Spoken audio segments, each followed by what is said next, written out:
Thanks, Helen. I'll try and get to my three key messages quite quickly in the interest of time. I want to take a scale question to information, and this builds very nicely on what Eugene has been saying. Recognize that at the global scales, we have lots of robust climate information, but weak action. Yet at the local scales of the impact, where the individual makes decisions, we have limited robust information, but generally a willingness to act. And so we have a dichotomy here, a tension between where the resources and the resource decisions are made and where the impacts are happening. So if we were to reframe the question of emerging climate risks and what will it take to limit global warming as what about the science is constraining the action at the decision scale? Well, this is where I want to speak from as a scientist who's been working in Africa for 30 years in a developing nation context, and from the perspective of the WCRP Regional Information for Society core project.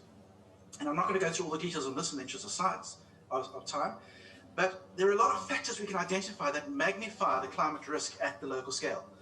And we won't go through that, but I'll just summarize them in a few key messages about what the challenges are here.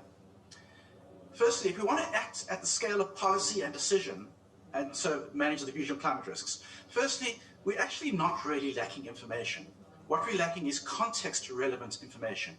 And the need here is how do we effectively resource transdisciplinarity and real intellectual partnership between and within regions. And I'm talking about between developed nations and developing nations, and within developing nations, the areas are most vulnerable. And this is something that the Regional Information for Society core project hopes to facilitate quite strongly.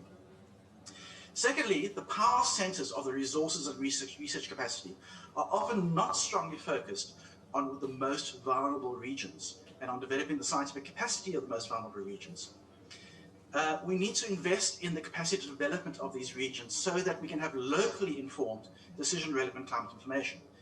So the context relevancy of Nairobi, for example, comes in to the construction of the climate information relevant to decision and policy in the city. And then thirdly, we have a diversity of information sources from global models, regional models, and other sources that really confound the message and weaken decisions at the local scale because there are contradictions and differences between these. So we need a strong research thrust on how do we reconcile these contradictions that are dependent on the method you choose for generating your climate information, and then evolve the communication modalities and practices that take this information into the context relevancy of decision makers and policy. Thanks.